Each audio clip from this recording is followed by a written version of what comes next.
God's way, he's going on his way. God has told him what his will is, but he's not really waiting on God. He's just doing what he wants to do. He saw them and he said, this is God's camp. So he called the name of that place Mahanaim, and he just moves on. So he's not thinking spiritually, and he sees angels and he's like, oh, that's nice, and moves on. And the messenger comes back and says, Esau's sending 400 armed men. You've never accepted my ability to bring about my will in your life, Jacob. Get a clue, Jacob. He builds an altar, he calls on the Lord, and the Lord appears to him. Sun is setting, bad deal, 27 years of walking into darkness.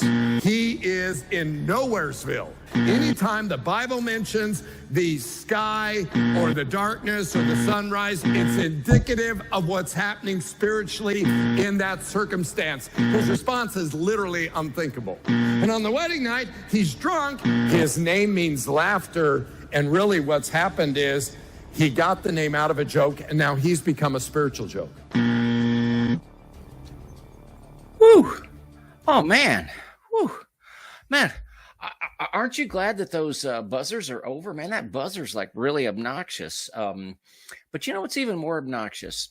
Every time you heard that buzzer go off, you heard the pastor of the largest church within the largest Pentecostal denomination in the world tell a Bible lie. If you have a kinder word for it that you'd like to translate every time I use the word lie, please feel free. But when you say something that is untrue and easily demonstrated to be untrue repeatedly, I'm going to go with the lie. Hey, everybody, it's Everett with Ohio for Freedom. This is a special edition, the first of a series that is entitled We Aren't Ready Yet. Now, I'm going to explain the purpose and what's behind this series of videos, which it's going to be, but I want to get into some pay dirt right away. So I'm going to really ask for your attention span. Give me 5 minutes, because I'm going to play you a 58-second clip from a 2-part series of John Lindell, James River Church. This is a series that was called Open Heaven. This is from the first session. I want to get into some pay dirt.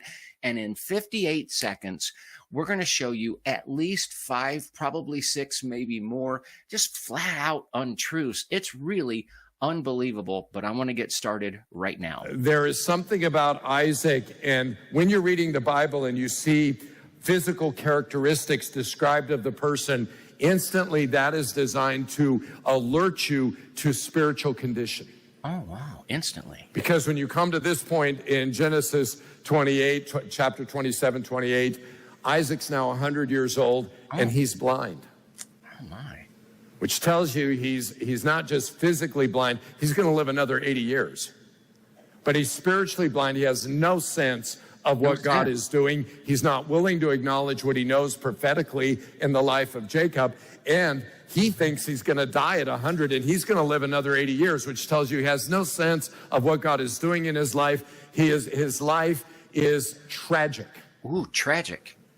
Tragic. His name means laughter. Tragic. And really what's happened is he got the name out of a joke, and now he's become a spiritual joke. Okay, so I'm going to jump right in, and after we do this, I'm going to explain why I'm doing this series and the motivation behind all of that. But I'm going to go right back to the beginning of this 58-second clip. And what we're going to do is I'm just going to demonstrate that there's at least 5, probably 6, maybe even more lies. So let me just start with the first one. Here we go. There is something about Isaac, and when you're reading the Bible and you see physical characteristics described of the person, instantly that is designed to alert you to spiritual condition. So let's take that one and see if that's true. This is the pastor of the largest church in the largest Pentecostal denomination in the world. So when you read in the Bible and you read about a physical characteristic, instantly that's designed to alert you to spiritual condition. Is that true? I don't think so. Maybe it's true once or twice, but whenever, he said whenever. So let's just think this through for a minute. How about David and Goliath? Goliath was like 9.5, 10 feet tall. So really that tells you that's a physical characteristic. he must have been like a spiritual giant. So probably the Bible forgot to read itself and got it wrong, because probably what really happened was Goliath was probably translated. He didn't fall flat after David hit him with the stone and the slingshot. He was probably translated like Enoch. Obviously, I'm being facetious. So that falls apart. What about King Saul? Wasn't he like head and shoulders above all of the other Israelites? So he must have been a spiritual giant, because instantly we're alerted. But he wasn't a spiritual giant. In fact, he failed the very first command that Samuel gave him, and he spared the Amalekites, or at least part of the Amalekites. So let's go to the New Testament. What about Zacchaeus? Now, Zacchaeus was spiritually hungry. We know that because he wanted to see Jesus. The scripture tells us that. And then, but he had a problem. He was very, very short. The Bible told us a physical characteristic. He's very, very short. He's a spiritual midget. So this spiritual midget had to climb up into this tree.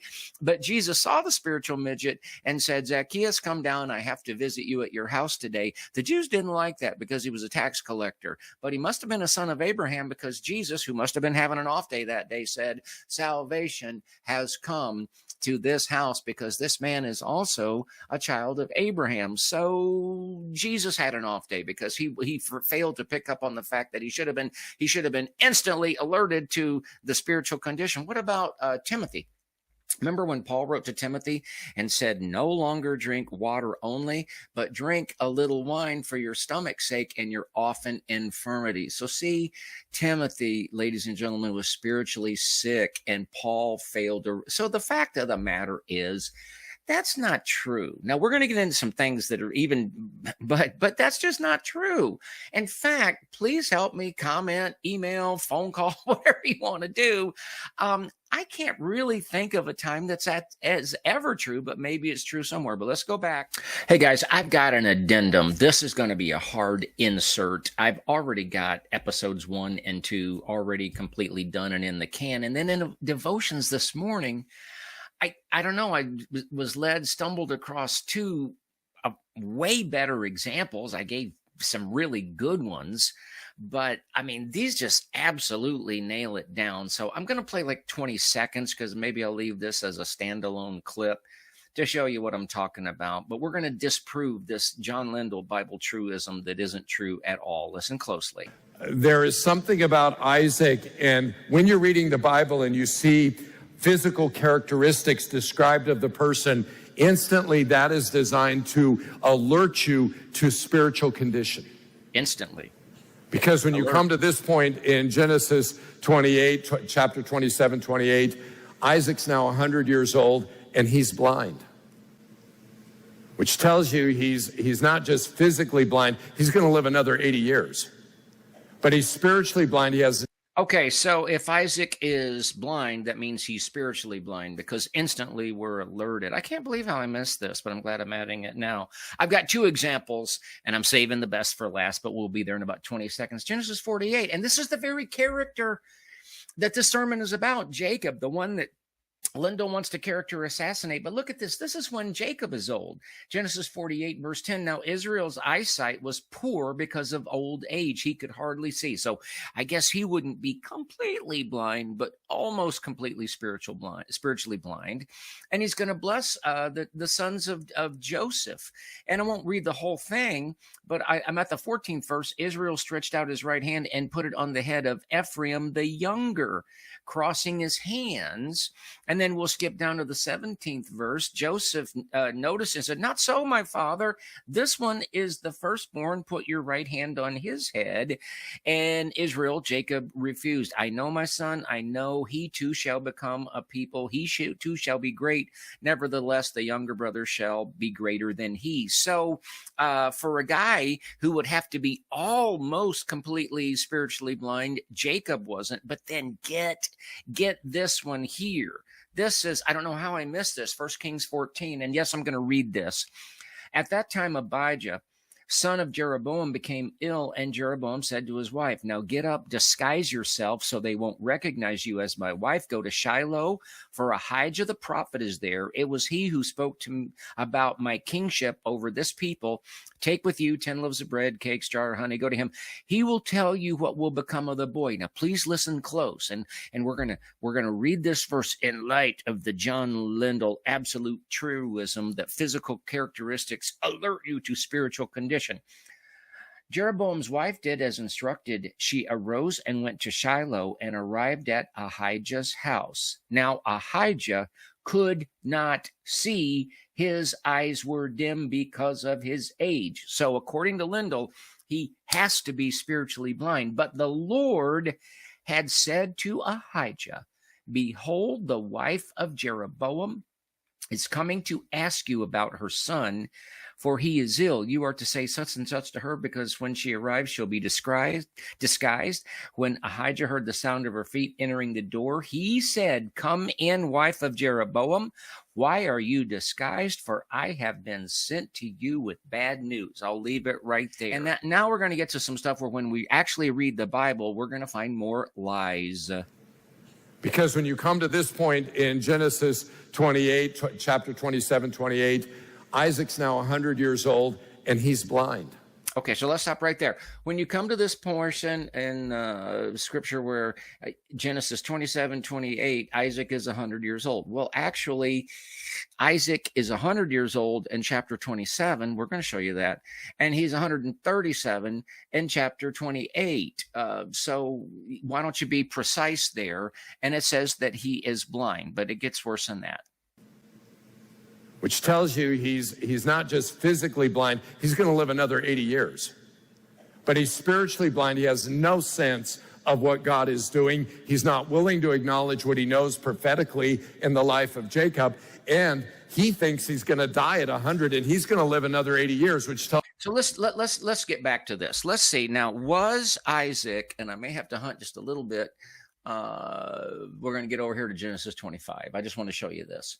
In Genesis 25, let's see, what am I doing here? I need to get over here. Maybe I'll edit that. Maybe I won't. We'll see. I just want to show you. We know exactly how old Isaac is. We know exactly how old Isaac is. In Genesis 25 and verse 19, it tells us this. This is the account of Abraham's son Isaac. And it says that in verse 20, Isaac was 40 years old. I'm highlighting that right now. He was 40 years old when he married Rebekah. And then you go down to the B part of verse 26. Isaac was 60 years old when the twins were born. So, and we'll talk about what the sermon, the text that Lindell is using but not reading. So Isaac was 60 years old when Jacob and Esau were born. And then when we go to, let's go over to Genesis chapter 27. And we will find out. I'm going to back up. Actually, what I want to do is go to Genesis 24, or 26 rather, pardon me, 26. We read in the 34th verse, when Esau was 40 years old, he took as his wives Judith and Beeri. Okay, so here's the thing. We just read. We know that Isaac was 40 when he married his Rebekah. We know he was 60 when the twins were born, Jacob and Esau, and we know that Esau was 40 when he married those Canaanite women. So at the time, because we can all do math pretty easily, we know that when Esau married those Canaanite women, we know that Isaac would have been 100 years old. But then when we go over to the very next verse, Genesis 26:34 told us that Esau was 40 years old when he took those wives. So then Isaac would have been 100. But if we simply go to the very next verse, which would be Genesis 27, let's look at the first verse. When Isaac was old and his eyes were so weak. So here's the thing, John. He was one age in chapter 27 or chapter 26, but he was another age in chapter 27. But we can pinpoint this a little bit, and I'll show you how we can do that. I'm going to click on that verse, And then I got to get rid of this banner. But if I'm just going to go down, and you can do the math, and this commentary will show you how to do the math. But this is pulpit commentary. It came to pass that when Isaac was old. Now listen to what it says. According to the generally accepted calculation, in his 137th year. All right. So this tells us that Isaac was 137. There was a period of time when it's describing when Esau married his wives, and then the very next chapter, the first verse says when Isaac was old. So a period of time has passed, and we won't take the time to do it now, but the way you do it is you look at Joseph's age later in the book of Genesis, and you compare Jacob and you compare Joseph. And here's just the bottom line, if I can make it simple. At the period of time that Lindell's talking about, Isaac was 137 years old. He was not 100 years old. You need to be precise, but then the reason this is important is for some reason, Lindell really character assassinates, lies about the spiritual condition of one of the fathers of the faith. So I'm going to back this up just a little bit, and we're going to get into the next couple of lives. In the life of Jacob, and he thinks he's going to die at 100, and he's going to live another 80 years, which tells you he has no sense of what God is doing in his life. His life is okay. Let's just take that one. He says, first of all, he's 137. He's not 100. I would think that there would be a difference. When I get to be 100, I'm probably going to feel a little more energetic than I do when I'm 137, but I don't know yet. It's going to take me a while to get there, but we'll find out. But so he's 137 at this time, but he says, and he thinks he's going to die. Well, is that true? I'm going to back up a bit, and let's just read what anybody that can read, whether you have any Bible familiarity or not. This is simple. We're going to look at verse 1 of Genesis 27. When Isaac was old and his eyes were so weak that he could no longer see. So this is when he's 137. Let's look at the second verse. Look, said Isaac, I am now old, and I do not know the day of my death. So he doesn't know when he's going to die. And Lindell's up there saying he thinks he's going to die. He's calling him 100 years old, which he's not. He's 137. At 137, he can't see anymore. But we just read, Isaac said, I'm old and I do not know the day of my death. Now, as we go on, you're going to find out for some reason, Lindell really wants to character assassinate one of the fathers of the faith. But the point that I want to point out is that Isaac was simply being responsible. Isn't that what people do even to this day? You make preparation for the unforeseen. And we all know we're not going to be down here forever, don't we? And so have you ever heard of life insurance? Have you ever heard of estate planning? Now, you could quibble and say, Isaac should have known that he should pass that blessing on to Jacob and not Esau. All right, maybe you could make that argument, but you can't make the argument that he's blind and he's clueless and it's tragic. And he did not think he was going to die when he was 100 and then live another 80 years. See, when you put it in that light, it really does get into character assassination. But once again, he was 137 and he did not know. But getting back to this idea of, well, he should have known that he should pass on the blessing to Jacob. Well, didn't Abraham struggle with letting go of Ishmael? So, so that anyway, that fell apart. Now I want to get into this blindness thing. So I'm going to back this up a little bit just in case I need to, and let's deal with that. 80 years, which tells you he has no sense of what God is doing in his life. His life is tragic. Oh, okay. So Isaac has no sense what God is doing in his life. His life is tragic. And how do we know that? Because he's 100 when he's actually 137, and he thinks he's going to die, which no, he didn't think he was going to die. He didn't know when he was going to die, but he has no sense. And so he's trying to paint the idea that Isaac, because the Bible always instantly alerts us to spiritual condition when we read about a physical characteristic. So we know that he's spiritually blind, but is that true? Here's what's interesting. I'm going to now go over to the 28th chapter of Genesis, and I want to show you this. This is after Isaac has passed on the blessing to Jacob. Now, yes, Jacob conned his way into that blessing at the direction of his mother. We'll talk about that, but I'm trying to show you this pay dirt. These things that were said, they were just, patently untrue. But look at verse 1 of Genesis 28. Isaac called for Jacob and blessed him. Oh, well, I thought spiritually blind, is that what spiritually blind people do? And then what did he say? Do not take a wife from the Canaanite women.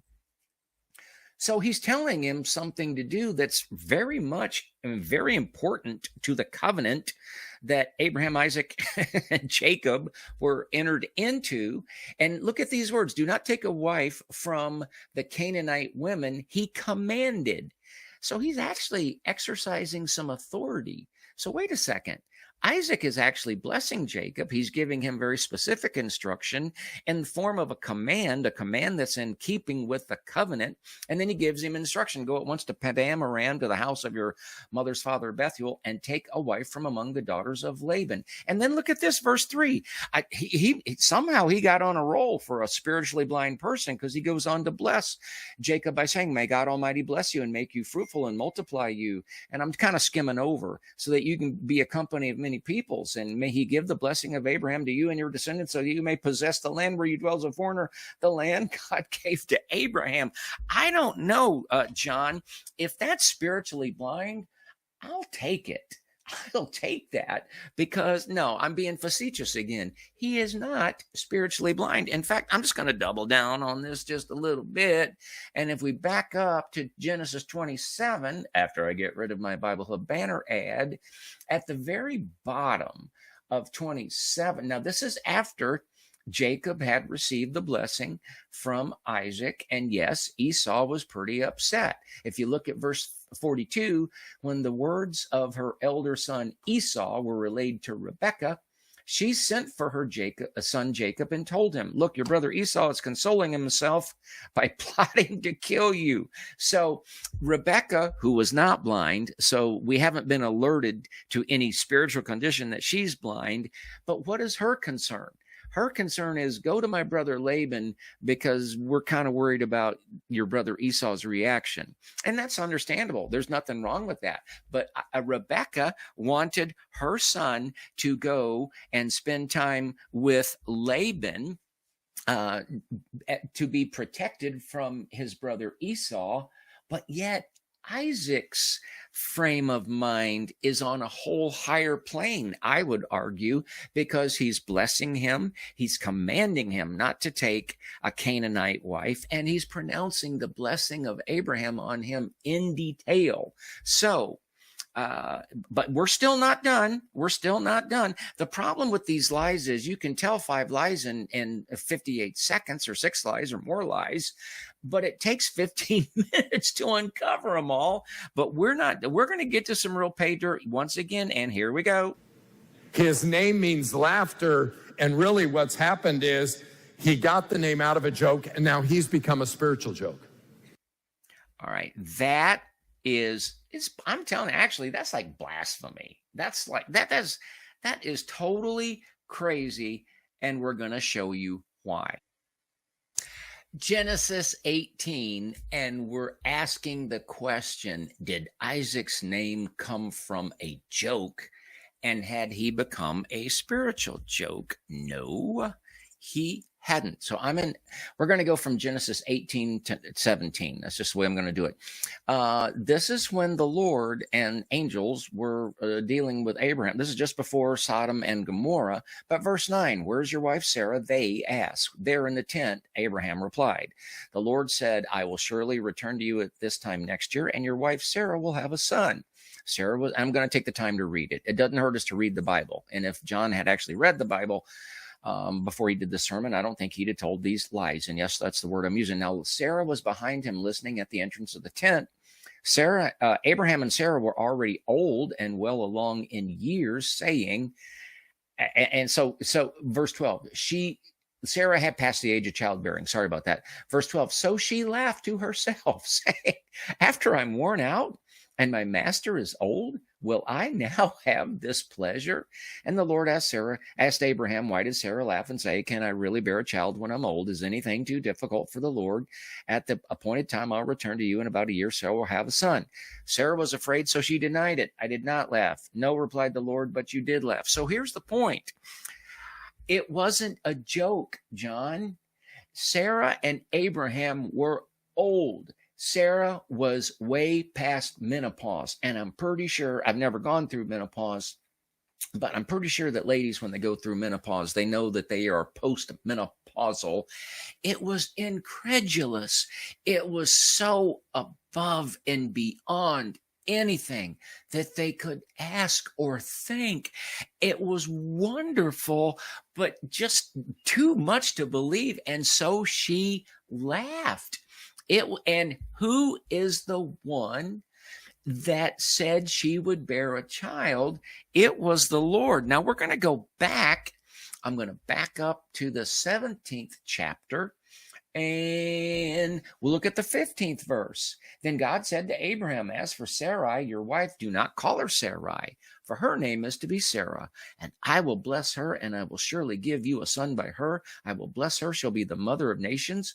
Kings of peoples will descend from her. Abraham fell face down. Then he laughed, and he said to himself, oh my gosh, I put that in there. That's me.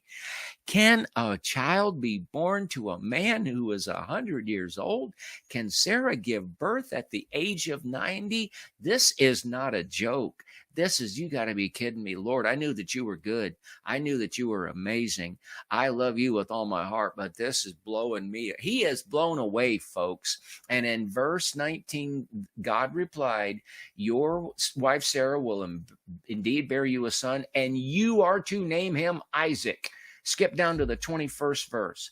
I will establish my covenant with Isaac, whom Sarah will bear to you. So who named Isaac? The Lord himself named Isaac, and he wasn't joking. He was giving an unbelievably amazing promise. So maybe we'll do a little summary. Physical characteristics do not instantly alert you to spiritual condition. Isaac was not 100 years old in Genesis 27 and 28, and he's talking about the time period of Genesis 28. He wasn't 100, so that's not true. He was 137. He did not think he was going to die. That's not true. He was giving blessings and specific covenantal instructions to Jacob. So he wasn't spiritually blind. So spiritually blind is untrue. His name didn't come from a joke. So that's untrue. And he had not become a joke. So that also was not true.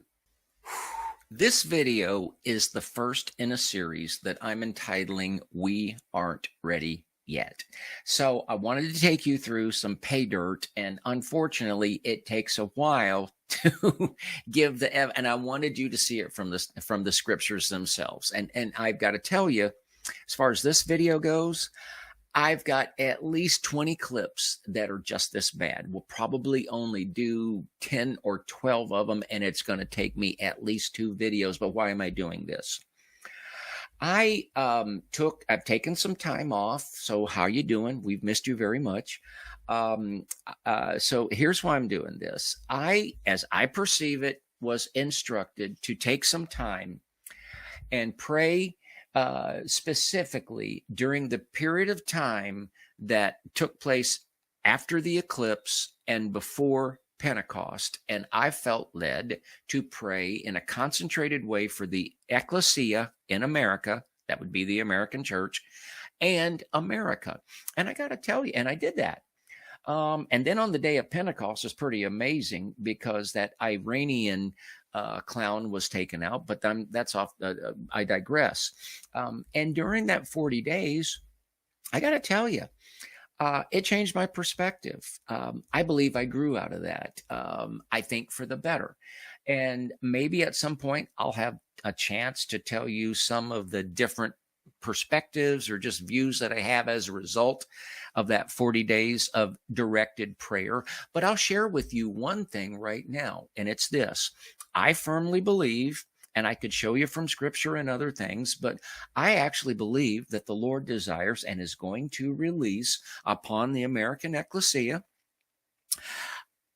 a great amount of awakening. Call it revival, call it whatever you want. I mean, I believe the Lord desires to bring in revival that, yes, would be accompanied by signs and wonders, but mostly by the greatest sign and wonder of all, and that is brand new souls brought into the kingdom of God. I believe that.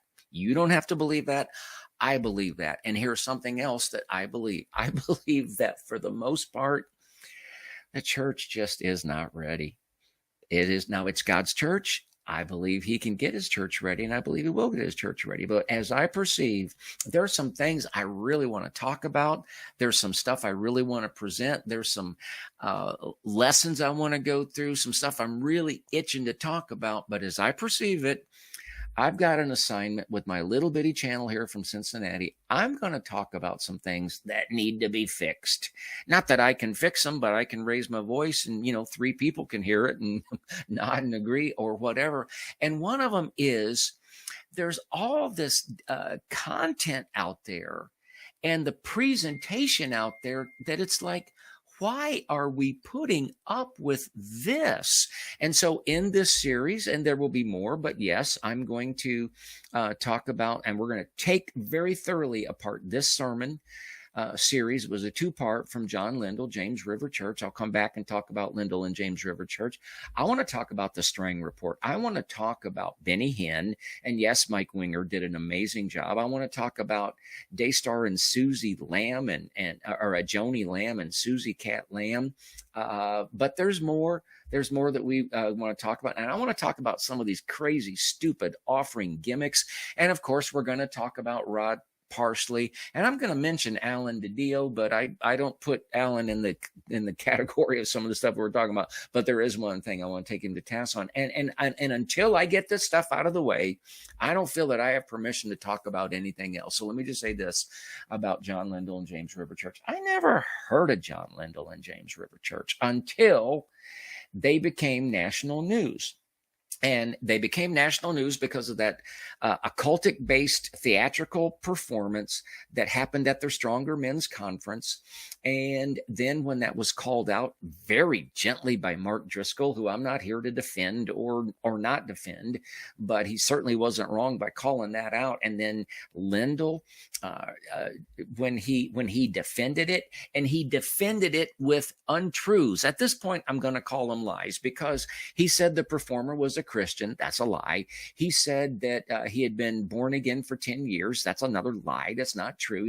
He boldly proclaimed his faith to somebody on the way to the airport. There's no way that that's true, because that same performer posted a video a couple of days later that demonstrated that this guy couldn't witness his way out of a wet sack. He doesn't understand it. Okay. And so all of those untruths. And then I did a video about the 8 deadly sins of Mark Driscoll, where he is, all these terrible things that Driscoll was supposedly said on a phone call, and all of that fell apart. And then I thought I would never talk about John Lindell again, but I said, let's be fair.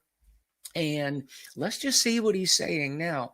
And I'm telling you, I saw this video series, Open Heaven, in 2 parts, and you're just a few minutes into it, and you hear what we just went through, all these errors that I'm going to call them lies. So anyway, that's why we're spending time on Lindell. And I'm going to try to get one more thought across before we move into yet more content from this series. And it is this: as I go through and analyze content, any person, servant of God, minister, or whatever, we're all going to give an account to the Lord one day. They're never going to give an account to me. And so I have no axe to grind, no ill feelings toward anyone. They're God's problem. But down here, one of the things that we have to deal with is content. And so that's why absolutely we test all things, we prove all things. And so this is an attempt to be faithful and to do some of that. And I'm not intending to start another discernment channel where the intent is just find what's wrong with this, find what's wrong with that, criticize this, criticize that, although there's some really good stuff out there. But folks, it all hinges on this thought, and that is the Lord wants to bring awakening to the country. He wants to release revival. And my goodness, some of the stuff that's going on in the church today, you don't want to bring newborns into, and there are exceptions to that. And if you're part of a church or a fellowship that is an exception to that, be very, very, very thankful, but be not high-minded. So we're going to move on to yet more content from this series from Lindell. Now, in just a moment, we're going to get into the clip that was, when I heard this, I'm like, okay, I knew as soon as I heard it that I had to do a video on this. I didn't realize the rest of what I would then later perceive that would be my instruction. But when I heard it, I got to talk about this. But before that, really quickly, I want to play you a 28-second clip that was from the second session, because this took part in 2 separate weeks on Wednesday night, I think. But it pretty well opens it up, and we're going to take that apart as well. So let's just go ahead and get Guys, I want to take you through part 2 of something I started last week. We talked about an open heaven. It may surprise you to know that the first mention of an open heaven is in the book of Genesis, and it's in Genesis 28. When Jacob has this vision, he's sleeping and he sees angels ascending and descending, and the Lord stands over him and talks to him. Okay, so, you might call this nitpicky, but so Lindell says that he's talking about an open heaven, and the story is about Jacob, and after Jacob received the blessing, and then he goes to his uncle Laban's and then later returns, and they have, he wrestles with God and all that. We'll probably break down that story as we go, but he's referring specifically to Genesis 28, and he says the first time that we hear of an open heaven is in Genesis 28. The only problem with that is nowhere in Genesis 28 does it mention an open heaven. He's just making this up. Now, I think I know what Lindell means by that. I mean, I would assume, wouldn't you, that an open heaven would mean that, you're in sync with the will of God, you're cooperating with God, you're cooperating with heaven, your prayers are being answered, you're being obedient, maybe angels are interacting and assisting or whatever. But nowhere in the book of, in Genesis 28, does it mention an open heaven. And it's just a romantic notion at best, because Lindell never defines what he means by an open heaven. And yet in this message, he will declare, Jacob has been living under a closed heaven. And later he'll say he's under an open heaven now. But it's just it's not a bad romantic notion, but it's just a romantic notion. And so what makes it an open heaven in Genesis 28 if we were supposed to go with this? First of all, he says that Jacob has a vision. Well, actually, maybe this is nitpicky. He didn't have a vision. He dreamed a dream, but okay. So he dreamed a dream about angels ascending and descending. But then Lindell says that, and the Lord is standing over Jacob. Well, no, actually in the dream, the Lord is at the top of that ladder, but okay, maybe I'm being picky. But what is it about Genesis 28 that gives Lindell license to declare the first time that the Bible mentions, which it doesn't mention, an open heaven, is Genesis 28? Is it the fact that there was a dream? or the fact that there were angels. Because if it's angels, I just want to point this out. I want to kind of be thorough. The first time that I can find that the scripture mentions an angel ever, maybe I'm missing it, but it's in Genesis 16. And the angel appears to Hagar, who's not even a Jew. She's not even in the covenant. She was the mother of Ishmael, but she was not under the covenant. But an actual angel is interacting with Hagar, and it's not a vision, it's not a dream, it's actually happening. And then in Genesis 18, we were already over there, but verse 1, it said the Lord appeared to Abraham, and it said, and Abraham looked up and saw 3 men standing nearby. We all know that those were angels. So there were actual angels in Genesis 16 and also in 18. And we know the angels, yanked Lot out of Sodom and out of Sodom and so forth. In Genesis 24, Abraham is commanding his servant to go find a wife, not a Canaanite wife, for his son Isaac. And he's making his servant swear an oath.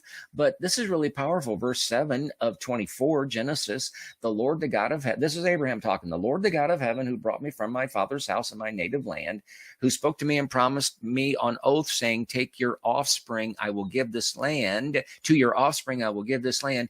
He will send his angel. Now, an angel didn't appear in that exchange. But the point is, so what is it about Genesis 28 that makes that the first mention of an open heaven? Well, sadly, what is it about 28 that makes it the first mention of an open heaven? The answer is nothing. By the way, so far I have not asked you to like, share, and subscribe. So right now I'm going to ask you to like, share, and subscribe. If you see value in this content, we help us push it out. So I'm going to play for you now the clip. Now, this is longer. It's about 2 minutes and 43 seconds. When I heard this clip, I knew that I'd have to talk about it. I just knew that I would. Now, in this clip, what Lindell's going to do for about the first half is he's going to summarize what the Lord spoke to Jacob within this dream. He's going to give an interpretation on it that, well, we'll talk about that. But then it's going to get into some pretty egregious stuff. I'm going to stop it halfway through so I don't get violated for fair usage, but here we go. You don't have anybody to defend you, I'll defend you. You don't have anything to your name, and I'm going to give you everything. And God is showing him, listen, you don't think anything's happening in your life, but just let me tell you, even though you can't see it, there's a whole lot that's happening in your life. And Jacob, when he wakes up, he has the same thought you and I have. How in the world can this be? It's very, very interesting. So here's God, and I want you to think about this. God has given him these incredible promises. I'm going to break out of this just for fair usage. I don't want to get violated. So let's go back. And I made commentary, so now we're gonna. This part right here. I knew I had to talk about it. Here we go. Giving him this amazing vision, and so you kind of wonder, you kind of think, okay, Jacob, when he responds, this is going to be a really positive moment in his life. And I want you to notice this: when he woke up from his sleep, he thought, surely the Lord is in this place, and I was not aware of it. No, he wasn't, and he was afraid and said, how awesome is this place? This is none other than the house of God, the gate of heaven. So early the next morning, Jacob took the stone he placed under his head and set it up as a pillar and poured oil on top of it. And he called that place Bethel, which means house of God. Then Jacob made a vow saying, if God will be with me and will watch over me on this journey I'm taking. Listen close. And will give me food to eat and clothes to wear so that I return safe. Do you know what he's saying? What's he saying? God said, I'll be with you. I'm going to be a friend. You don't have any, and you need one. I'm going to be your friend. You don't have any defense. All you got is the clothes on your back. We don't know for sure. We assume he had a weapon of some kind, but that wouldn't be enough against the band that was attacking him. He has nothing to his name. And what is he saying? God says, I'm going to give you all of that. And he says, well, let me just say this, God, if you decide to do that. I mean, you could put his faith in a thimble. He's got like a little tiny little bit. This is not the response of a faith-filled man. This is not the response of a man who's like, I've seen the Lord and now my life has changed. This is a guy who says, well, I don't know, but, if what you said is true, and if it turns out that way, and if you're really with me, and if you really defend me, and if you give me food to eat, and you put clothes on my back, and if you bring me back to this land, then what I'm going to do is I will serve you. We already saw how Lindell went into this ridiculous character assassination about a father of the faith, Isaac, and now he's launching in, and I don't know the reason for this, the same thing with another father of the faith, Jacob. And the problem is that none of that holds up, and that's what we're going to look at right now. So basically, Lindell's trying to say that after this dream, which was not a vision, that Jacob's reaction was basically nonchalance and indifference, followed by, well, if you'll do this, and if you'll do that, and after you do this, if you do that, then is that even remotely accurate to say? So first of all, let's look at his reaction. I'm in Genesis 28:16. When Jacob woke up, he thought, surely the Lord is in this place, and I was unaware of it, and he was afraid. Now, what does that mean when it says he was afraid? That's talking about the fear of the Lord, which is a positive thing and an appropriate response, and said, how awesome is this place? This is none other than the house of God. This is the gate of heaven. Verse 18, early the next morning, Jacob took the stone he had placed under his head and set it up as a pillar. He poured oil on top of it. He didn't have to do that. Did God command him to do that? Why is he doing that?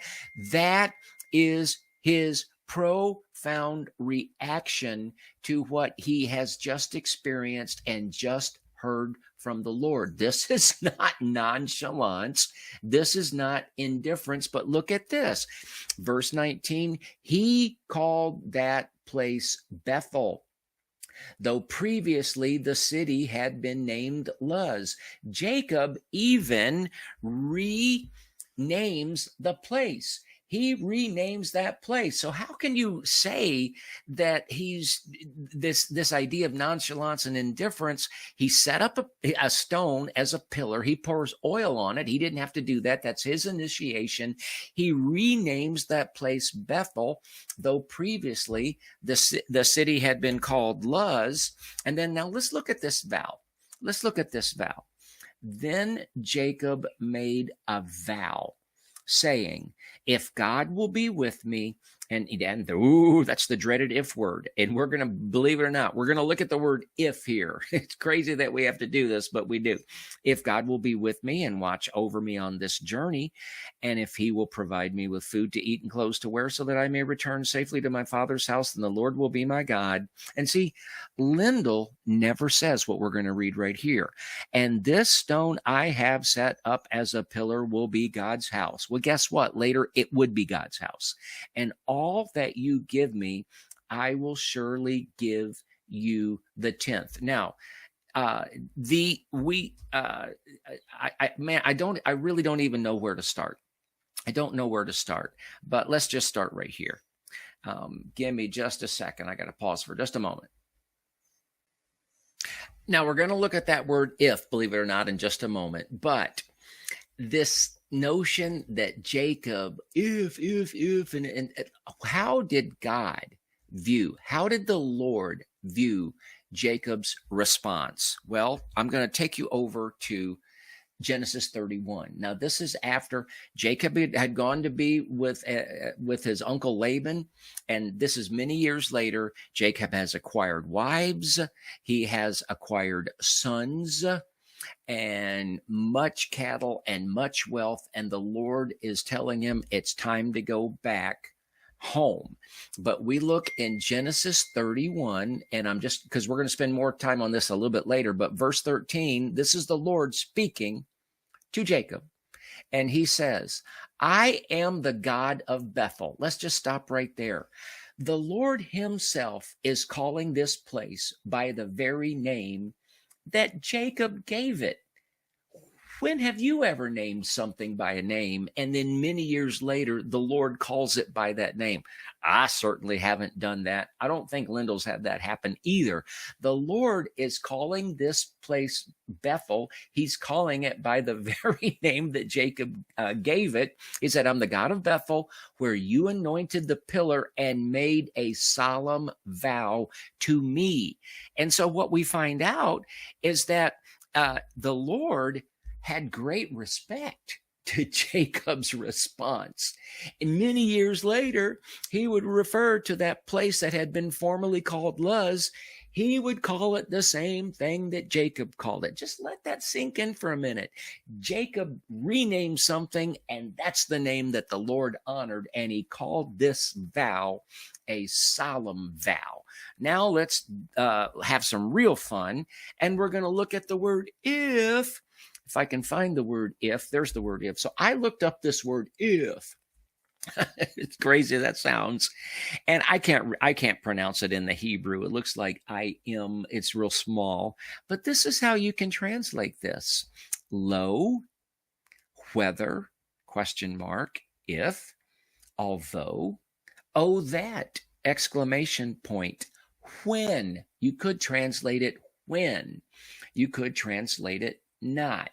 Now, I'm going to give you an illustration about this in just a moment, but let's just go. And here's the main thing I'd like you to see. This is a conjunction. So his characterization of if you will and if, that frankly, it is slanderous. So I'm going to take you back to Genesis 28 where this if word occurs. Remember we saw that you could translate the word lo. Let's try that. Then Jacob made a vow saying, lo, God will be with me and watch over me on this journey. And lo, he will provide me with food to eat and clothes to wear so that I may return safely to my father's house. Then the Lord will be my God. Remember, you could also translate that word when. Then Jacob made a vow saying, when God will be with me and watch over me on this journey, and when he will provide me with food to eat and clothes to wear so that I return safely to my father's house, then the Lord will be my God. So you see, Lindell's characterization is more, this is worthy of being charged with PUI. Preaching under the influence. This is just absolutely egregious. I'm going to tell you the illustration that popped into my head the moment that I heard that clip. Okay. It's just an illustration, but I think the illustration illustrates pretty good. So Farmer Jones lives out in the country, as most farmers do. And he's sold off most of his land, but he's got the house and a barn and a little bit of acreage and has some cattle there. And next to him, the closest neighbor is a businessman that has said, hey, if you ever decide to sell, please see me first. I'll pay market value. And I want the place because I have a dream that one day I'm going to retire and I just like to raise a few head of cattle. Well, one day the farmer decides, you know what? I'm going to cash it in and I'm going down to Florida, enjoy my twilight years. So he gets in touch with the businessman. He says, look, okay, I'm going to sell. And here's what I'll do. I'll sell you the farm, market price. You got to put at least 25% down. I will carry the note for you, but I have to have it paid off in 5 years. And the businessman responds like this and says, okay, if you'll sell me the house at market price and you need 25% down, I'll tell you what, I'll put 50% down because I've got that saved up. I've been waiting for this day. And if you'll carry the note at whatever percentage rate for 5 years. I tell you what I'll do. I'll pay it off in 48 months. That is the tenor. That is the way that Jacob responded. But we're going to go even a little bit farther. I'm going back to Genesis 28, and I want to point something out to you. Look in verse 22. And this stone I have set up as a pillar will be God's house. Well, guess what? Later it did become God's house. And again, this is all Jacob's initiation. The Lord never told him he had to do this. And here's something else the Lord didn't tell him he had to do. And Jacob says, and of all that you give me, I will surely give you a tenth. So Jacob is telling the Lord, all that you give me, I will give you a tenth. He's telling God, I'm going to tithe off the increase. And folks, I went back to check. I read it very, very thoroughly. We don't have a record that tells us that Isaac tithed. If it's in there and I missed it, please show me. Okay. Now, do I believe that Isaac tithed? Oh, yeah, I'm sure that he did. Surely he did. We know that Abraham gave the tenth. We know that. But as far as what the Bible has told us, it hasn't told us specifically that Isaac ever, oh, maybe that's because he was spiritually blind. Oh, I forgot. That's tragic. What I'm trying to, but before he was spiritually blind, it still doesn't tell us that Isaac tithe. Once again, I'm sure that he did. I would just imagine that he did. But the point is that nowhere did the Lord in that exchange tell Jacob that he had to tithe. This is Jacob's response. So here is what's so sacrilegious about that. I mean, this is why honestly, I don't know what spirit is animating a preacher to speak this way about a patriarch, because it's anyway, I don't want to get all personal, but this is Jacob entering into a covenant with the Lord. The Lord has made him these promises, and this is Jacob responding, God, you say you'll do this for me. Well, guess what? I'm saying I'm going to do this for you. This is cementing a covenant. It is entering into agreement. There is nothing about this that you can criticize whatsoever. And to say that his faith you could put it in a thimble, and it's not the way that a man of God would. And see, I'm getting on ground here, but when a preacher talks that way about one of the fathers of the faith. So what, John? You think you would have responded more spiritually? You would have responded more in faith? Because that's what it sounds like. I can't prove that or disprove that, but I believe that we have just proved that your if take, and folks, we're going to wrap up this first one. And in the second video that we do on this same message, we're going to go through a lot, and I'm going to be able to go through a lot quicker. But I wanted to demonstrate to you that if you simply read the scripture, I don't even know how many untruths we've uncovered so far. And let me just say this ain't really about Lindell, and it ain't about James River Church. It's the largest church in the largest Pentecostal denomination in the country. But this is my personal belief. I believe that whole incident that happened with the occultic-based performance with the sword swallower and all of that, I just believe that was iconic. I believe it's like a billboard. I mean, it's like, I believe that it's representative of a lot of the kind of stuff that's going on in the American ecclesia right now. And so here's my question. If Lindell is so willing to play fast and loose and sloppy PUI, preaching under the influence, if he's doing this, who else is doing this? How common is this?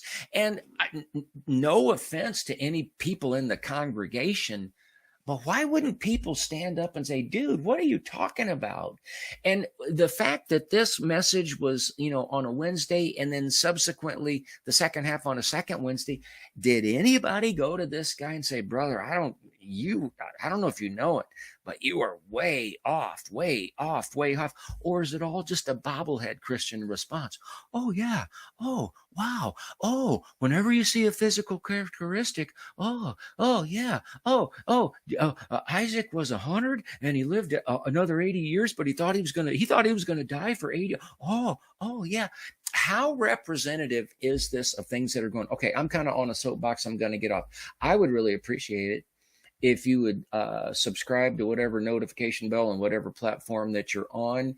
And I mean no ill will towards anybody, but folks, the title of this series is We Aren't Ready Yet. And as long as this kind of stuff can pass for Bible preaching and nobody corrects it or points it out or challenges it, whatever you want to say, if that's what's happening, then I'm going to say, folks, we aren't ready yet for a massive awakening revival. Until next time, God bless you. God bless your family. God bless the state of Ohio and the Ohioan ecclesia and the American ecclesia. And God bless the United States of America. I hear the sweet sound of freedom, and I won't be long.